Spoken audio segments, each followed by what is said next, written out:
The amount of businesses that you are involved in has just completely astounded me. I mean, like, I was very well aware that you have many different businesses, but when you're throwing out stuff like the data centers, and then you were having a conversation with this person, you created this health thing, and then you also have the public speaking, you have the books, you have I feel like your toes dipped into every single bucket. I'm curious, why are you not just exhausted? Do you ever just wake up Well, and I just am think, exhausted today. do I'm you coughing here because I did 7 days at 12 hours a day of an event and then another 7 days right after that, which is extreme. I don't usually do that back to back like I did. how But often though are you waking up and you're just like, screw it? Like I just today, no, because I'm I love the diversity of what I get to do, and I have a different, hunger. My hunger is I wanna know the answers.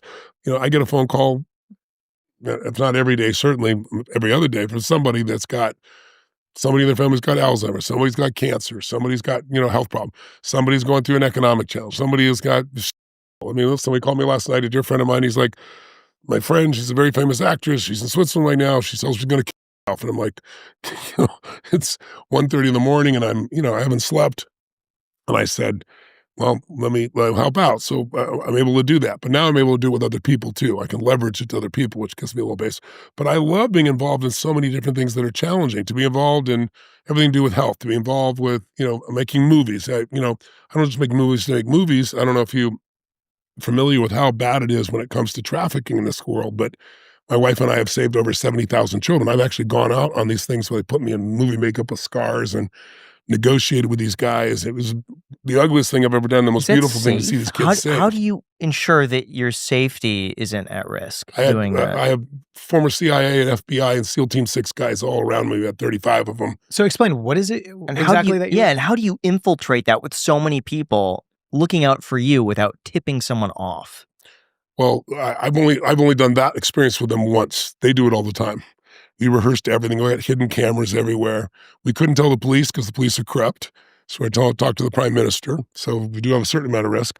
But I'm one of the smartest guys I know. Again, CTEL 6 guys, they know how to run an operation like you can't imagine. We rehearse everything. They bring this guy out for the negotiation. And right before he comes out, somebody in the boat goes, "You're Tony Robbins." I'm like, "What?" They recognize my voice. So it didn't matter how I looked. So, microsecond, the boat's coming up. They had me sit in the corner with these 2 women, and I just was gonna nod my head if I could, a big beard on and everything else.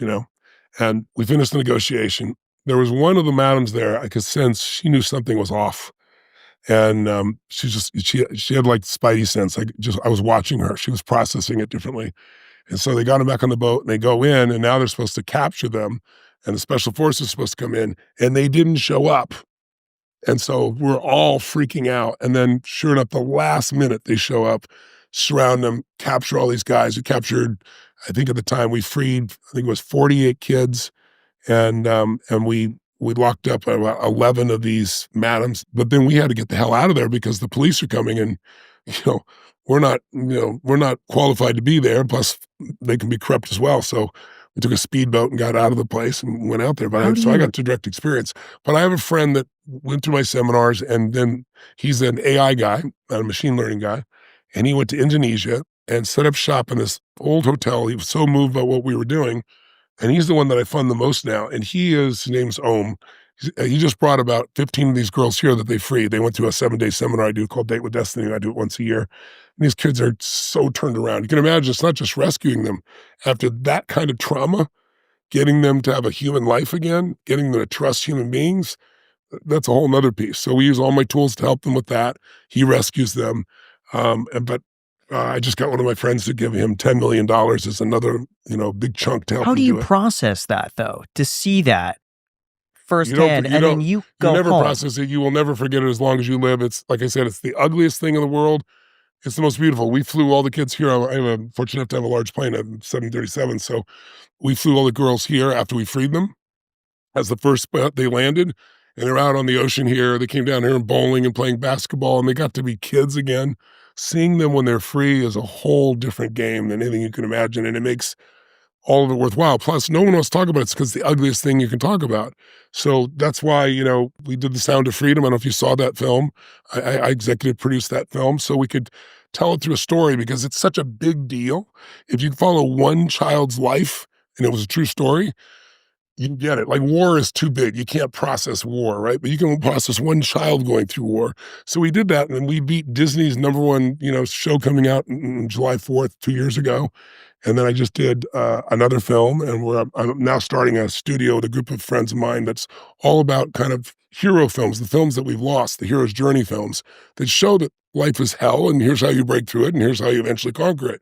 Because those are the oldest stories of humanity. So, how do you feel seeing true just evil, but But then then you get comparing that with how some people here, like in westernized culture in America, think that they're huge victims well, for that's why I don't have a lot of patience for somebody who's whining about, they don't have enough special sauce on their burger, or their Uber Eats has not arrived on time. And the things that, they're banging on their phone, because it's not making a connection. It's going to a satellite, give it a freaking moment, right? It's like, I think it's ridiculous. But at the same time, I understand it. It's because we only know what we know, right? So we're all going to have different experiences in life. If you live long enough, you're going to have lots of experiences. If your life's been protected, there's a point in which it won't be. You're going to go through other seasons. And some people go through a tough season early on in life. Some people go through a tough season in the middle of their life. Some people go through a tough season at the end. But you live long enough, everyone's going to go through winter, right? And it's not to say you're not going to have winter times at different stages of your life. Of course, each stage has challenging times. But I'm talking about real winter, the dark night of the soul, where you feel like, holy shit, I'm not going to make it through this. I don't know, have either one of you ever had a situation where your life was on the line? like I Like you was thought you could die? No. Yeah. When that happens, which I don't hope it doesn't, but it probably will at some point in your life, it's the greatest gift in the world if you don't let it kill you, if you let it drive you, because after you make it through that, nothing bothers you. After that, every day is a gift. Anyone who's talk to anybody who's had a near-death experience, they'll come back and tell you, it's like, I had a friend that was a pilot in Vietnam, and he was a hotshot pilot, older guy, obviously. And he got shot down and got locked up for 7 years in this North Vietnamese prison. And they chained him to a floor in isolation. And they chained him so that his legs are up here and his back here on a hill. So when he went to the bathroom and peed, all the acids would go down his back and burn him. They beat him regularly. He got out all those experiences. And he was like 75 years old years ago when I'm spending time with him. And the IRS came and they were being totally unjust. It took him like 3 years to get his money back. He went through so much crap. But I was like, why aren't you more upset? He's like, Tony, after the North Vietnamese, what on earth do you think could possibly get me? So it's like, both of you gentlemen and all the people listening, I don't care how good a person you are. I don't care how religious or beautiful, God-driven. I don't care how wealthy you are, smart you are. No one's going to escape extreme stress. It's going to happen more than once in your life. You're going to get robbed, or your house is going to burn down. Both of them I've done. Or someone's going to tell you you've got a tumor. I've had that also. Or you're going to have to bury a mother or father or multiples. Or or someone's going to shut down your business with a COVID. You're going to have some extreme stress moments in your life. What you do with those moments, whether you use stress, you let stress use you, is going to determine your destiny. And those moments, if you push through them, and it's like when they say, when you're going through hell, what do? Keep going. You'll learn 3 things. 1, you'll figure out how strong you really are, because you don't know how strong you are until you have to be. It's just the truth. 2nd, you'll find out who your real friends are, not your effing Facebook friends. Your real friends, the ones that when all hell's breaking loose, that are actually there for you when it's not convenient. And the 3rd thing, the most important thing, is you'll develop an immunity to other challenges. Not like they won't bother you, but it's like, it's hard to find a worthy opponent when you've been through enough. So some people have that extreme stress early on in life, multiple times. Some people have it midlife, some later in life. I think the worst time to get it is later in life, when you've never had it, because you have no strength to really deal with that. So my hope for you, gentlemen, as a person a few years your senior, is that when those things come, you'll see them for what they are. It is, if you know the hero's journey, the longest story of humanity across all cultures, it starts with a call to adventure. It doesn't look like a call to adventure. It's your house burned down, right? So my house burned down years ago in LA. So when this happened in LA, I could help people because I've been through it, right? It seemed like the worst thing in the world. Everything I had, there was nothing in the cloud in those days. All the things I had. But I had to remind myself, we all lived, and it sent me on a journey. I moved to a new place. And when you go on a journey, it's a call. And when you go on that, you can resist the call, but it'll keep coming till you face the challenge. And then you meet new people, you meet new mentors, you fight new battles, you get stronger, And eventually you evolve to a different level. And now you have something to give because you've lived enough life. You've been through so much crap and you've succeeded. Now you want to help because you don't want other people to have to go through that, and you usually can help. And right when you think it's all over, it'll happen again. I That's part of actually life. could not agree with that more because my house burned down when I was 18 in a California wildfire. Once Yeah. again, it was the Thomas Fire. And I remember at the time it was the most devastating thing that had ever happened to me, probably still is to this day.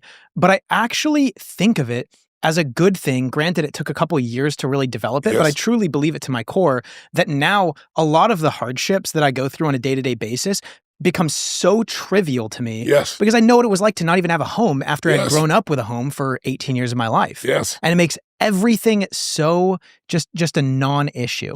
And Jack, because you have that experience, you can help somebody else someday when they're in that experience. Because you can talk from experience, not verbal bullshit you read in a book. It's like you know what this can lead to. And when you live long enough, Jack, you'll see that this is going to happen other times in your life in other ways. It may not be a house burning down. Each one of those will stack to you'll develop a different level of muscle, and you'll be able to do things you never thought you could do, and you'll be able to help people you never thought you could help. But you can't do it. You don't get it without building the muscle. And the muscle comes by dealing with big challenges. It's like you don't get it with little weights. So what's the thing that you can do where if you're experiencing some sort of extreme hardship to try to have a more positive response to it as opposed to a negative one? Because I always like to say the things that I think make a really successful entrepreneur, a really just a successful person in general, is if they go through a failure, you Yes. can either turn it into a success or you can let it make you jaded and it can Right. make you turn on life. That's correct. And that will be a true failure. A failure that turns into a success is a Sure. success. And then if you also have successes, those are just, Yeah. byproduct of success. So you're one person is only ever succeeding, one person is failing and turning the failure into like a true failure. Yeah, What is the main the difference is, did you learn something? If you can trust that life is happening for you, not to you. I know that takes a big trust. But as you get older and you dig, and if you have any level of faith whatsoever, I don't mean religion, just faith. Faith is how you drive down the street when there's just cars come at you at 65 miles an hour and there's nothing but a yellow line, right? How do you do that? Because if you don't, you have to sit at home and do nothing. So you develop the muscle called faith and you trust and you move forward. But if you do that several times in your life, like you just said, you've been through that experience, you're going to find yourself having a different mindset. So how do you do it? You feed your mind every day. You don't just read the crap that's fed to you on your phone.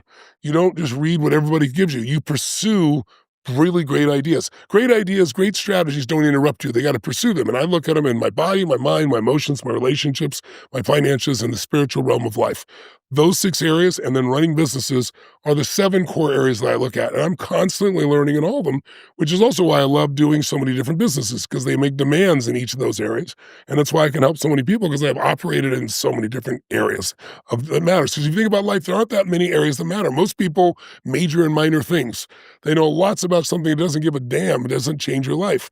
But you better know how to have the energy and vitality and strength over a lifetime. You better know what it's going to take for you to have great relationships. You better know when you're facing unbelievable odds, how to retrain your mind. Because if you don't let that happen, you're not going to have anything.